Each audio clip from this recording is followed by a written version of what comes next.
Wrong number वाला प्यार episode 48।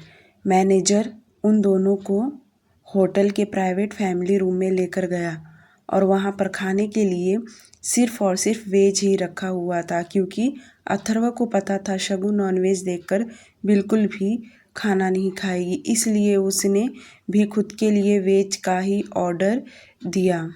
तीनों वेटर उनके सामने आकर डिनर सर्व करने लगे। बहुत अच्छी अच्छी डिशेस रखा हुआ था, जिसमें से काफ़ी अच्छी स्मेल भी आ रहा था। अथर्व को नॉनवेज खाने में ज़्यादा दिलचस्पी था। उसका वेज से पेट नहीं भरता। अथर्व ने मन ही मन खुद से कहा, ये लड़की बचपन से वेज ही खाते आ रही है, कैसे इसका पेट भर जाता है क्या पता, और ऊपर से घी खाती रहती है। इतना सोचने के बाद अथर्व आगे सोचा, क्यों ना शगुन से पूछकर वह खुद के लिए नॉनवेज मंगवा ले। शायद उससे पूछने पर वह अपने पसंद का खाना खा लूँगा। तीनों वेटर बाहर जाने के बाद अथर्व ने शगुन के तरफ देख बड़ी नरमी आवाज़ में बोला, सुनो, तुम तो वेज खा रही हो ना, तो मैं अपने लिए नॉनवेज मंगा लेता हूँ। क्या तुम्हें चलेगा मैं अगर यहाँ पर नॉनवेज बैठकर खाया तो? शगुन ने तुरंत बुरा सा चेहरा बनाते हुए बोली, नहीं, बिल्कुल नहीं, मेरे सामने ये सब नहीं खाना। उसकी बातें सुन अथर्व अपने होंठ गोल घुमाते हुए उसे देख रहा था। फिर कुछ सोचते हुए कहा, तुम अपना खाना खाओगी, मैं अपना खाना खाऊंगा, तुम मेरे प्लेट में मत देखना। शगुन तुरंत अपना हाथ टेबल पर मारते हुए बोली, मेरे खाने के बाद आप खा लेना, पर मेरे सामने नहीं, नहीं तो मैं खाना नहीं खाऊंगी। अथर्व बड़ी मुश्किल से उसे रेडी करके डिनर पर लाया है और वह खाना ना खाए, ऐसा तो हो ही नहीं सकता। अथर्व ने बोला, ठीक है, तुम खा लो वेज, तुम्हारे खाने के बाद मैं नॉनवेज खा लूँगा। शगुन कुछ नहीं बोली और वे दोनों खाना खाना चालू कर दिए। शगुन बड़े मज़े से खाना खा रही थी, क्योंकि खाने के साथ घी जो खा रही थी। वहीं अथर्व ने बड़ी मुश्किल से थोड़ा सा खाया, क्योंकि उसके खाने के बाद उसे नॉनवेज जो खाना था। लगभग 1 घंटा शगुन को लगा खाना खाने के लिए, क्योंकि वह थोड़ा थोड़ा सभी चीज़ों का टेस्ट कर रही थी। वहीं अथर्व बैठकर उसके चंचल स्वभाव को देख रहा था और थोड़ा थोड़ा कुछ कुछ चीज़ें का टेस्ट लिया। इस प्राइवेट रूम को इतना खूबसूरत डेकोरेट किया गया था। पूरे ताज़े फ्लावर्स रखे गए थे, रेड कलर के बलून्स और जहाँ तहाँ कैंडल लगे हुए थे। देखने में नज़र इतना खूबसूरत था। शगुन को यहाँ का फ़ोटो निकालना था, पर बेचारी के पास मोबाइल ही नहीं था। वह जब खाना खा ली, उसका दिल कर रहा था कि वह अथर्व से उसका मोबाइल मांगे, पर उसे पता था कि वह अपना मोबाइल उसे कभी नहीं देगा। वह जब भी कमरे में आता था, सबसे ज़्यादा मोबाइल पर ही ध्यान उसका रहता था, कहीं शगुन लेकर किसी को कॉल ना लगा दे, जिस वजह से वह कितनी बार तो अपना मोबाइल स्टडी रूम में ही छोड़ देता था, ताकि शगुन को ना मिल सके। जब शगुन पूरे पेट भर के खाना खा ली तो वह अंदर यहाँ से वहाँ घूमने लगी और वह बड़े से विंडो से बाहर सिटी का नज़ारा देख रही थी। रात के समय में बाहर जगमगाती हुई लाइट, बड़ी बड़ी बिल्डिंग और गाड़ियों की चहल पहल, बाहर का जरा सा भी आवाज़ उन्हें सुनाई नहीं दे रहा था। शगुन जब देखने लगी तो एकटक बाहर ही देखे जा रही थी, जैसे वह किसी और दुनिया में खो गई। वहीं तब तक अथर्व ने अपना नॉनवेज खाना चालू कर दिया। अब जाकर उसे कहीं अच्छा फील होने लगा। कुछ देर बाद अथर्व ने भी खाना खा लिया। तब तक शगुन बाहर ही देखती रही। शगुन के पास आकर खड़ा हुआ और अपना मोबाइल निकाला और अपना और शगुन का 2-3 पिक्चर्स क्लिक किया। अथर्व उसका हाथ पकड़ के उस रूम से बाहर लेकर निकला। यह होटल बहुत बड़ी थी और जब वे दोनों होटल टेरेस पर आए तो वहां से उन्होंने होटल का नज़ारा साफ दिखाई दे रहा था। हर फ्लोर पर स्विमिंग पूल और कैफेटेरिया बने हुए थे, जो टेरेस पर से सब दिखाई दे रहा था। बाहर आने पर उन्हें बाहर का शोर शराबा तेज आवाज में सुनाई दे रहा था। आसमान एकदम साफ दिखाई दे रहा था और चांद की रोशनी अपनी रोशनी भी खेल रही थी। ठंडी हवाएं चल रही थी जो दोनों को छू कर जा रही थी। तभी उन दोनों की नज़र फ्लोर पर गई जहाँ पर कपल डांस कर रहे थे। म्यूजिक की आवाज़ तो बहुत तेज़ थी जो उन्हें भी सफाई दे रहा था। बहुत बड़ा होटल होने के नाते यहाँ पर बड़े बड़े लोग आया करते थे और भी सभी अपने प्राइवेसी की लाइफ रखते थे जो कि उन लोगों के लिए बहुत ही इम्पोर्टेंट था। अथर्व ने बड़े धीरे से उससे पूछा, क्या तुम्हें डांस करने आता है? अथर्व की आवाज़ सुन शगुन उसके तरफ देख अपना सिर ना में हिला दी। यह देख अथर्व ने मुस्कुरा दिया और अपना हाथ उसके तरफ बढ़ाते हुए कहा, चलो मैं तुम्हें सिखा देता हूँ। शगुन बोली, ना बब्बा, मुझे डांस नहीं आता और मैं इस भीड़ भाड़ में जाकर अपनी बेइज्जती ना करवाऊंगी। इस पर अथर्व ने जोर से हंस दिया और बोला, तुम्हें उस भीड़ भाड़ में कौन लेकर जा रहा है? हम दोनों यहीं डांस करेंगे। यह बोलते वक्त अथर्व पीछे मुड़ा। वहीं शगुन अपनी नज़र चारों तरफ घुमाने लगी। अथर्व थोड़ा सा आगे गया और अपने हाथ में रिमोट ले वह वहाँ पर रखा हुआ साउंड म्यूजिक ऑन कर दिया। हर फ्लोर पर हर प्राइवेट रूम में म्यूजिक रखा हुआ था। उसने इटालियन सॉन्ग प्ले कर दिया जिसमें सॉन्ग बहुत कम पर म्यूज़िक सबसे ज़्यादा, और इस म्यूज़िक पर वहाँ के लोग खुद को डांस करने से खुद को रोक नहीं सकते। अथर्व ने अपना हाथ आगे बढ़ाया और शगुन का हाथ पकड़ बीच बीच में लेकर खड़ा हो गया। हाथ अपने चेस्ट पर रख अपना दोनों हाथ उसके कमर पर और धीरे धीरे घूमना चालू कर दिया। करीब 10 मिनट तक वह ऐसा करता रहा। उसके बाद उसको थोड़ा दूर किया और उसे गोल गोल घुमाने लगा। शगुन कभी ऐसे डांस वगैरह नहीं की थी, इसलिए उसे कुछ भी स्टेप नहीं जम रहा था, पर अथर्व के लिए यह आम और रेगुलर था जिससे अथर्व हैंडल कर पा रहा था। अथर्व ने उसे 2-3 ही राउंड गोल गोल घुमाया होगा, उतने में उसके सिर चकराने लगा और उसकी आंखों से ही अथर्व समझ चुका क्योंकि 1-2 बार उसका बैलेंस जो बिगड़ गया था। उसके बाद अथर्व ने उसे टर्न किया। अब शगुन का बैक साइड अथर्व के चेस्ट से टच हो गया था और अथर्व का दोनों हाथ उसके पेट पर था और अथर्व ने अपना चिन उसके शोल्डर पर रख अपनी आंखें बंद कर धीरे धीरे झूमने लगा। शगुन का उसके इतना करीब होने से उसके अंदर की हार्ट बीट बढ़ने लगा। यह एहसास उसके लिए बहुत अजीब था और अलग भी था। शगुन बिल्कुल भी समझ नहीं पा रही थी अथर्व के जब भी वह इतनी करीब रहती है सच में उसे सांस लेने में भी दिक्कत होने लगता था और अथर्व की बॉडी से इतनी स्ट्रॉन्ग परफ्यूम की खुशबू आ रहा था। अब तो उसे भी धीरे धीरे यह खुशबू की आदत पड़ रही थी और तो और अथर्व का चिन शगुन के खुले शोल्डर पर टच होने से वह सिहर उठी। अब उसकी भी आंखें बंद हो गया। अथर्व का बियर्ड उसके बदन को चुभ रहा था जिससे उसके मुंह से आह निकल गया। अथर्व ने उसके बाजुओं को पकड़ अपने तरफ किया और उसके आंखों में देखने लगा।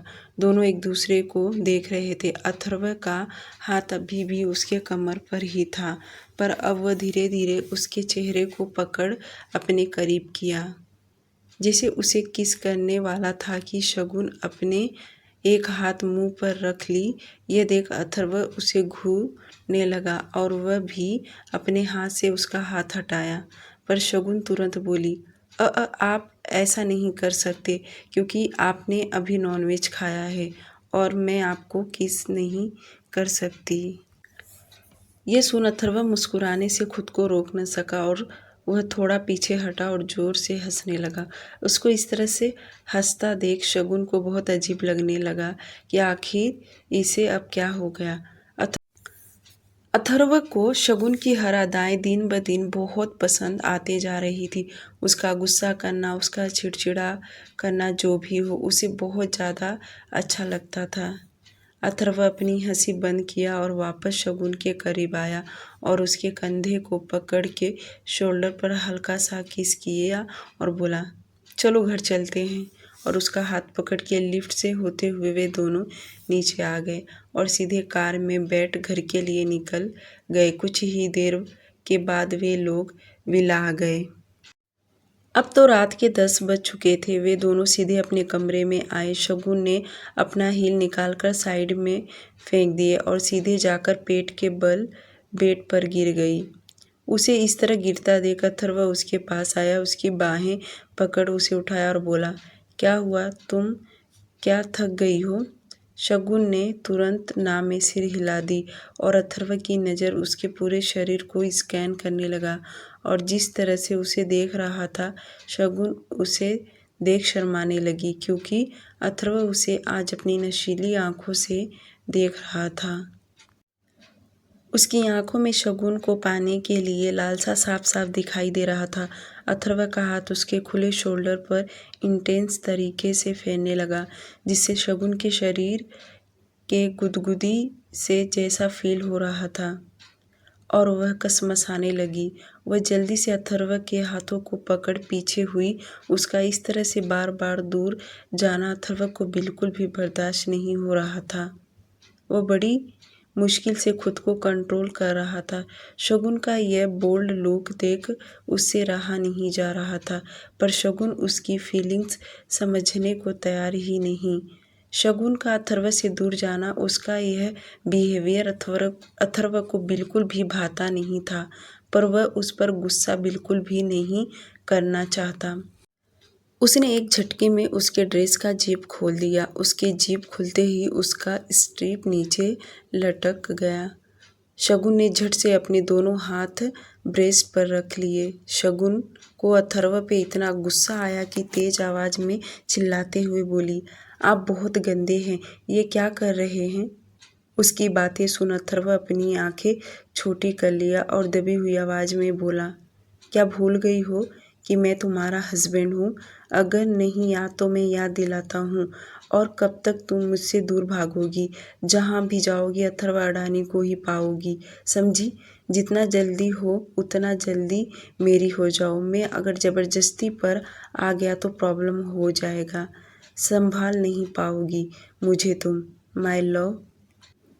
अथर्व को अब कंट्रोल कर पाना बहुत मुश्किल हो रहा था। जिसकी बीवी इतनी खूबसूरत हो, उसके पति को बहकना लाजिम है, वहीं अब अथर्व को हो रहा था।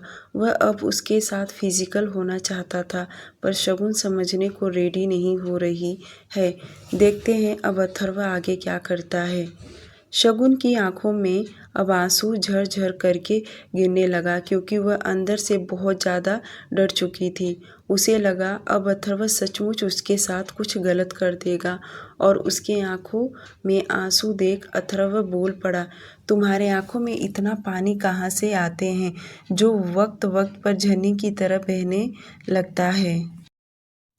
अथर्व उसके करीब आया और अपने थंब से उसका आंसू साफ करते बोला, मुझे अब तुम पर अपना मोहर लगाना है, जिसका मतलब है कि तुम सिर्फ और सिर्फ मेरी हो। बात आई तुम्हें समझ में? 1 महीने बाद। इन 1 महीनों में अथर्व ने एक बार भी शगुन को हाथ नहीं लगाया था, बल्कि उस रात वह शगुन के साथ इंटीमेट होना चाहता था। उसने अपनी सारी तरकीब लगा लिया, पर शगुन हर बार की तरह उस रात भी रोने लगी, जिसके चलते अथर्व ने उसे छुआ तक नहीं। पर वह हमेशा उसके साथ क्लोज होना चाहता था।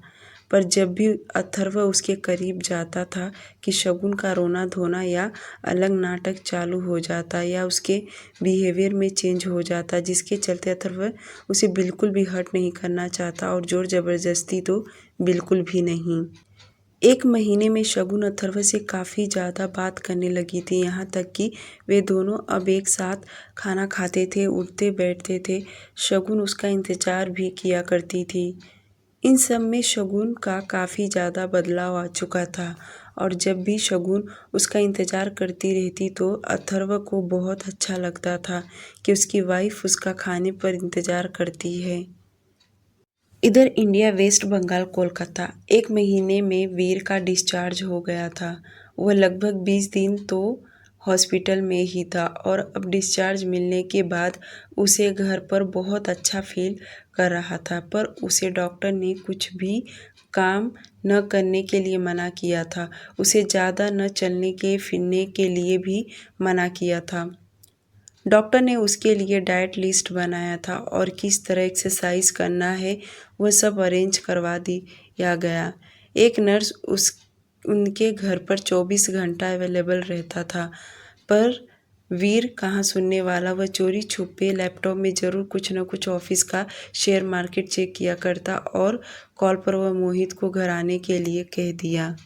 मोहित खुद आता था, अपने साथ राशि को भी लेकर उसके घर जाया करता था। 2-4 दिन लगातार राशि भी उनके घर जाने लगी और वह तीनों कमरे में बैठकर ऑफिस का डिस्कशन करते थे।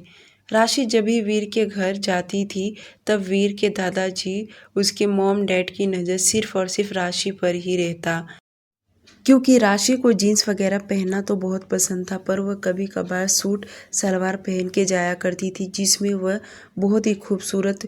वीर के घर वालों की नज़र उसी पर थी। राशि की आदत बहुत अच्छी थी, वीर के सभी घर वालों को नमस्कार करती थी। उसके जो संस्कार थे वह वीर के घर वालों को बहुत अच्छा लगता था और वहीं राशि को अनकंफर्टेबल होता था क्योंकि वह इतने अमीर लोगों के घर तो कभी गई भी नहीं थी और ऊपर से अपने बॉस के घर आ जाती थी। वीर की मॉम भी मोहित और राशि की अच्छे से खातिरदारी करती थी। यह देख राशि को बहुत अजीब लगता था कि यह लोग इतने अमीर होने के बावजूद भी इन लोगों का स्वभाव कितने अच्छा है।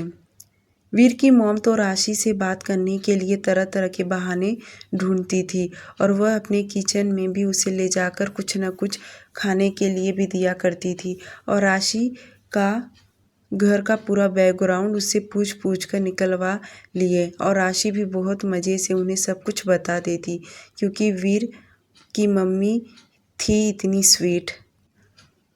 आज जब वे दोनों उसके घर पहुंचे तो वीर की मॉम ने तीनों के लिए कॉफ़ी वीर के कमरे में लेकर गई और रखकर वहां से चली गई। उनके जाने के बाद राशि ने कॉफ़ी का कप उठाकर वीर के हाथ में दी और दूसरी कॉफ़ी मोहित के हाथ में और अपने लिए हाथ में ली। जैसे वीर ने कॉफ़ी मुंह के पास लगाया, कॉफ़ी ज़्यादा गर्म होने के नाते उसका जीभ जल गया। यह देख राशि झट से उसके पास पहुंची और उसके हाथ से कॉफ़ी ले उसकी पीठ को सहलाने लगी। इतने में वीर की मॉम कमरे में दाखिल हुई और यह नज़ारा उन्होंने देख लिया और न जाने क्यों वह अंदर ही अंदर मुस्कुराने लगी, जैसे उन्होंने राशि के अंदर अपनी बहू वाला गुण देख लिया हो।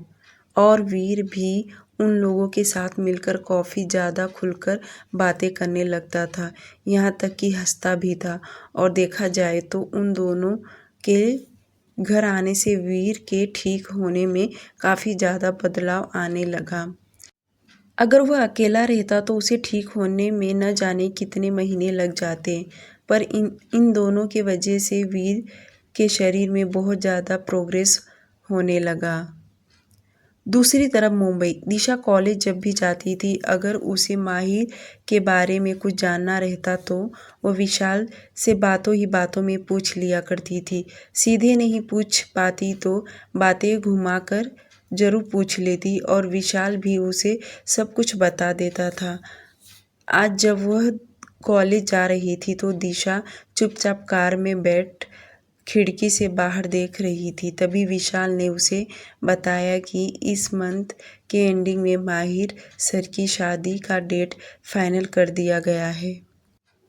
दिशा के कान में जैसे माहिर की शादी वाला शब्द गया, पूरी तरह हिल गई और झट से विशाल के तरफ देखते हुए वापस पूछी, विशाल सर क्या कहा आपने, वापस कहिए। विशाल बात वापस दोहराते हुए बोला, दिशा मैडम मैं ये कह रहा हूँ कि माहिर सर की शादी का डेट इसी महीने के एंडिंग में फाइनल कर दिया गया है और तैयारी तो बहुत ज़ोरों शोरों में चालू है, यहाँ तक कि माहिर सर के पास ज़रा भी वक्त नहीं। यह सुन दिशा के आंखों में पानी आ गया और वह तुरंत खिड़की से वापस बाहर देखने लगी कि कहीं उसे विशाल ना देख ले। उसे बहुत बुरा लग रहा था। उसके हाथ पैर कांपने लगे थे। अब दिशा का कार में दम घुटने लगा था और उसने जल्दी से खिड़की का विंडो नीचे की और जैसे उसके मुंह पर बाहर की तेज हवा चेहरे को छुआ तब जाकर उसे अच्छा महसूस हुआ। जब दिशा बीमार थी तभी माहिर उसे देखने अपार्टमेंट गया था। उसके बाद उसने एक बार भी न उसे कॉल किया और न मिलने के लिए गया।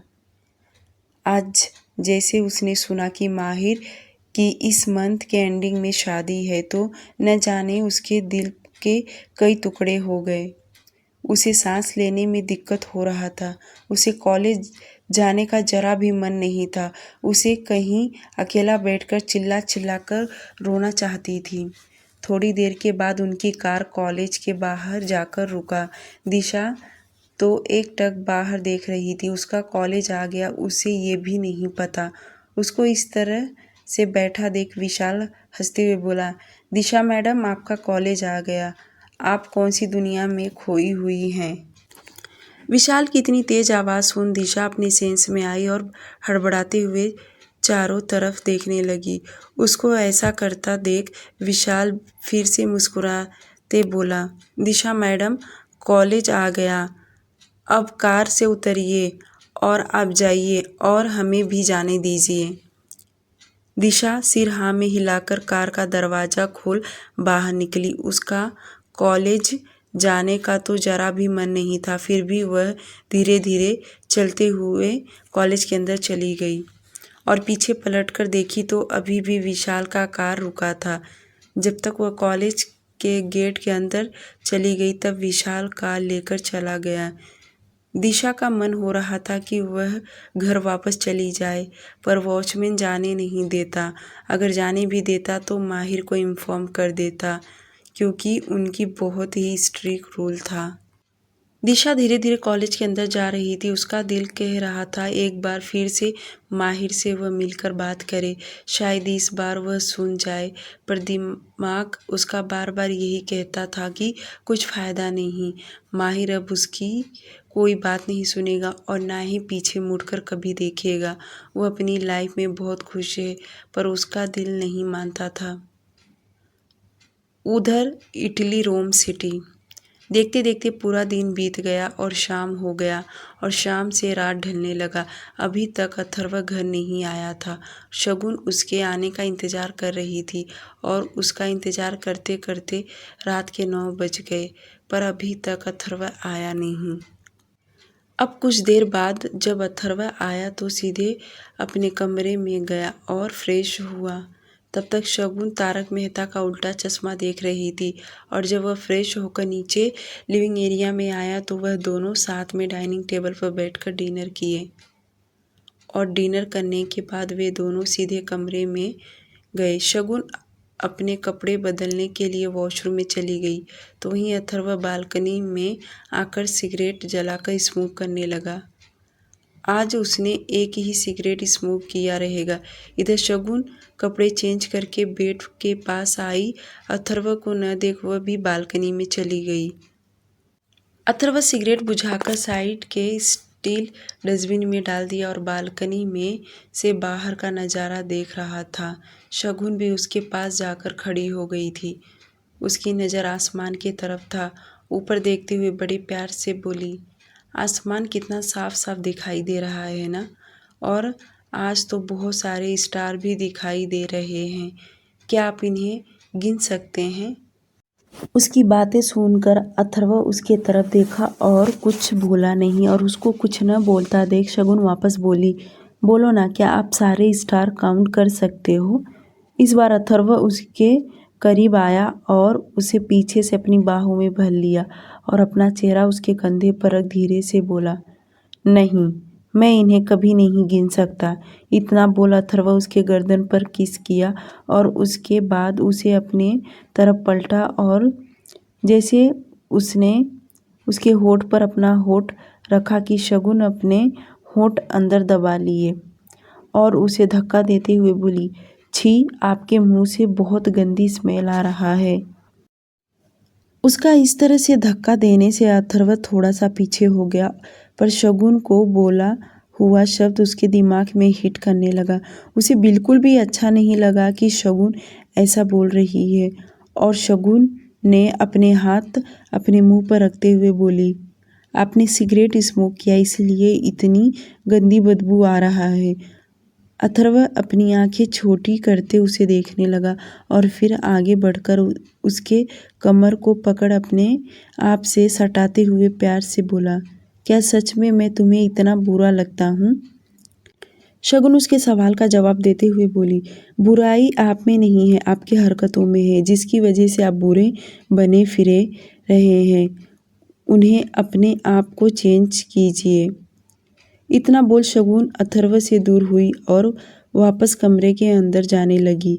वह जा पाती कि उसके पहले अथर्व ने उसका हाथ पकड़ वापस अपने तरफ खींच लिया और उसके कान में फुसफुसाते हुए बोला, एक बार मुझे अपना के देखो, हो जाओ मुझ में मेल्ट, बोलो मंजूर है? ये सुन शगुन सकपका गई और उसके बाहों में कसमसाने लगी। वह उसकी बाहों से छूट के भागना चाहती थी, पर अथर्व उसे मजबूती से पकड़ कर रखा था।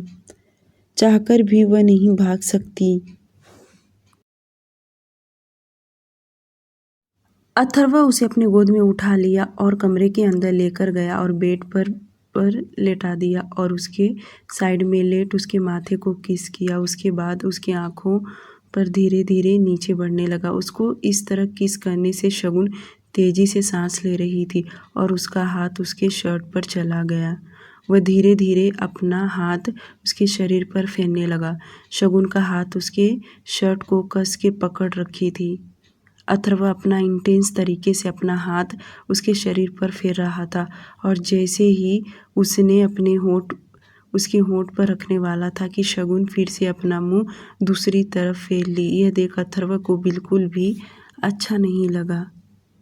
अथर्व को अब न जाने क्यों शगुन पर इतना गुस्सा आने लगा था कि वहीं धीरे धीरे शगुन को भी उसके किस की आदत पड़ गया था। अथर्व अब कभी भी किस करता था तो शगुन उसे रोकती नहीं थी, पर आज उसने स्मोक करने की वजह से उसे रोकी, वरना नहीं रोकती। शगुन ने जैसे अथर्व की तरफ देखी तो गुस्से भरी नज़रों से उसे घूर रहा था, तो शगुन डरते हुए बोली, वह आपके मुंह से गंदी वाली स्मेल आ रहा है। अथर्व ने कुछ देर पहले जो कभी बालकनी में सिगरेट स्मोक किया था उसके वजह से उसके मुंह से अभी भी स्मेल आ रहा था, जिसकी वजह से शगुन को उसकी स्मेल बहुत गंदी लगी। अथर्व गुस्से में जल्दी से उठा और कमरे से बाहर जाने लगा। वह इतना गुस्से में था कि जाते वक्त जोर से दरवाजे पे लात दे मारा, जिसकी वजह से शगुन के कान में जाते ही वह डर गई। जाने के बाद शगुन बेड पर बैठ रोने लगी। उसे रोना आ रहा था अपनी किस्मत पर, अपनी बदनसीबी पर, और वह उठकर अपने घुटने के बल अपना मुंह छुपाकर रोने लगी। 10 मिनट के बाद अपने आंसू साफ कर वॉशरूम में चली गई। वॉशरूम में जाकर उसने अपने ठंडे पानी से मुंह साफ किया और मिरर में खुद को देखने लगी। यूं ही देखते न जाने उसके दिल और दिमाग में अचानक से उलझन में उलझ गई। उसका दिल कहने लगा, आज नहीं तो कल तेरे किसी न किसी के साथ तो शादी होता ही, क्या तू उसे भी इसी तरह ठुकरा देती? उसका दिमाग कहता, यह तेरे साथ जो भी हुआ है एक गलती के वजह से हुआ है, यह तेरा फ्यूचर नहीं है, तो इससे लड़कर निकल सकती है अगर तूने हिम्मत जुटा ली तो। शगुन खुद से बोली, वही तो मेरे अंदर नहीं है, मेरा किस्मत अब टूट चुका है, मैं अंदर से एकदम टूट चुकी हूँ, अब चाहकर भी मैं नहीं उठ सकती।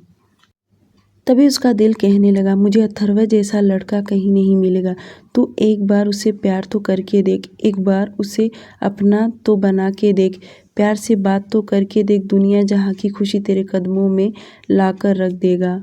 और उसका दिमाग कहता था, अगर यहाँ से तुझे निकलना है तो अथर्व को मोहरा बना ले, वही तुझे यहाँ से आज़ादी देगा, पर उसके लिए तुझे अपने आप को कुर्बानी देना पड़ेगा, तभी तू यहाँ से निकल सकती है। वह लगातार अपने दिल और दिमाग के जज्बातों में उलझी थी और वह यह बात अच्छे से समझ चुकी थी, यहाँ से निकलना है तो उसे अथर्व ही निकाल सकता है, वरना वह यहाँ से कभी नहीं निकल पाएगी।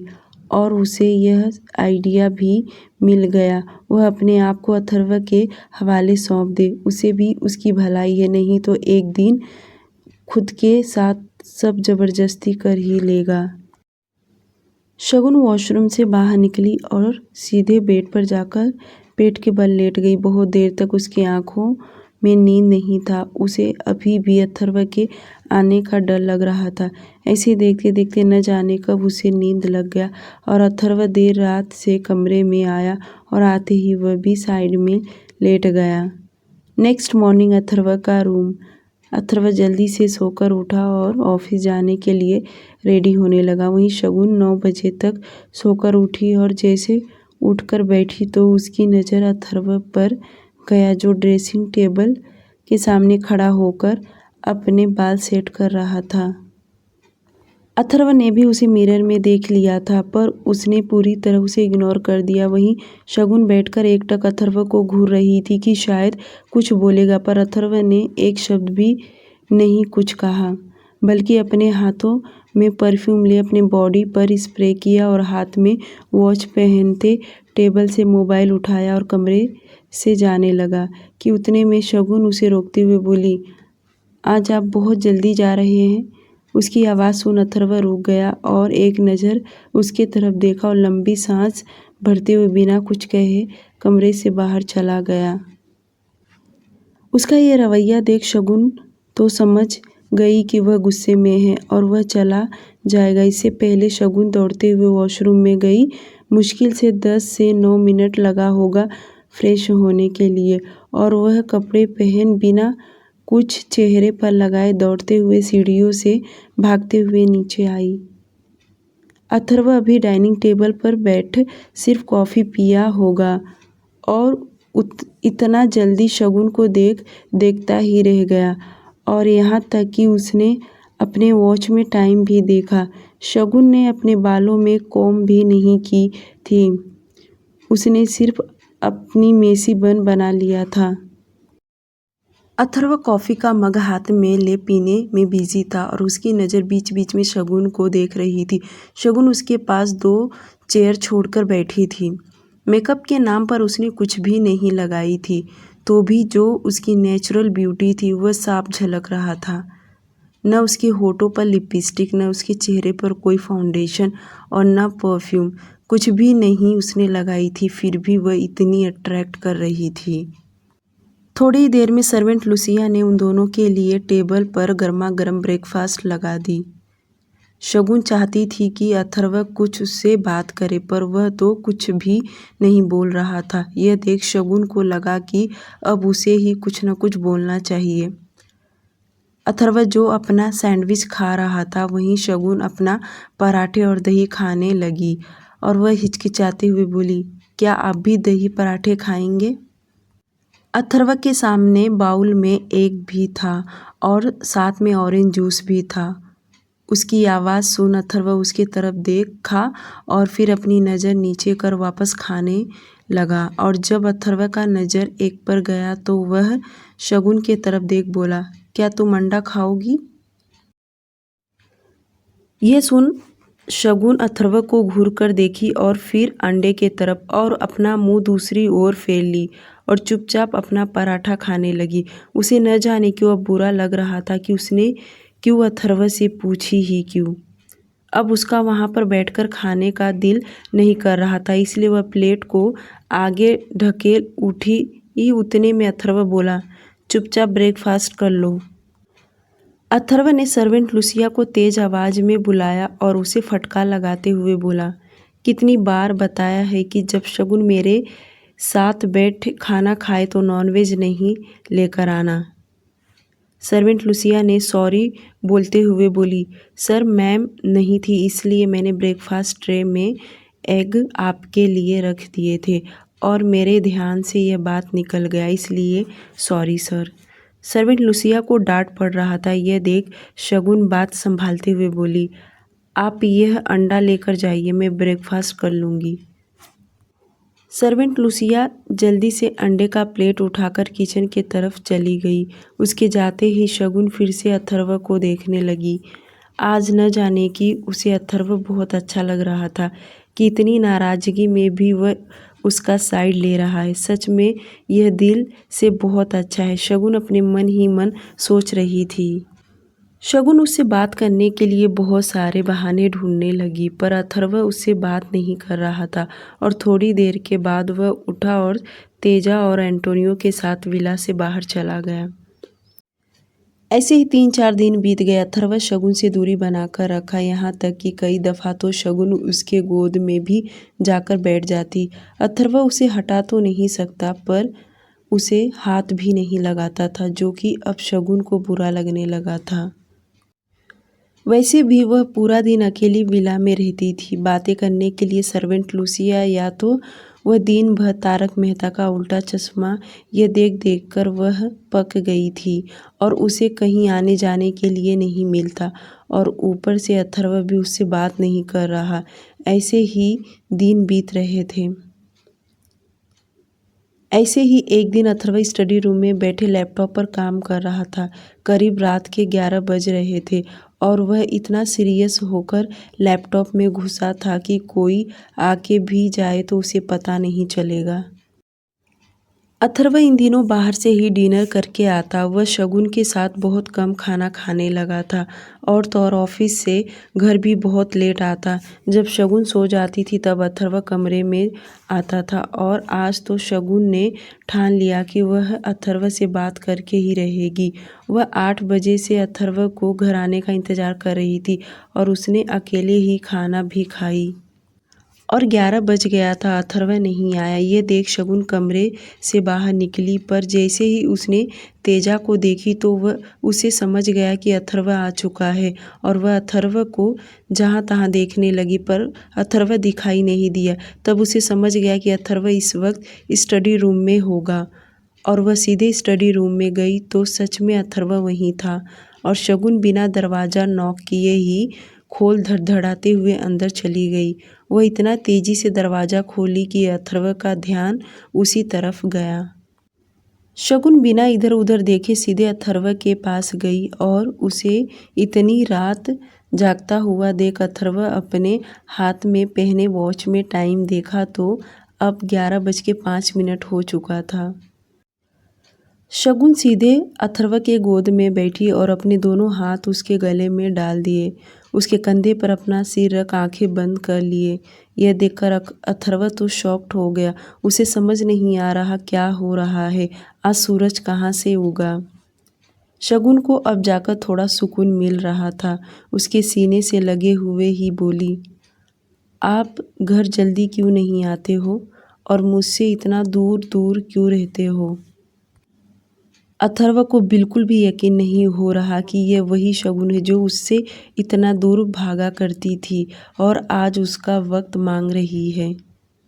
वह अपने मन में यही सोच रहा था कि शगुन उससे थोड़ा दूर हुई और उसके चेहरे को पकड़ उसकी आंखों में देखते हुए फिर बोली, मैं आपसे कुछ पूछ रही हूँ, आप बोल क्यों नहीं रहे।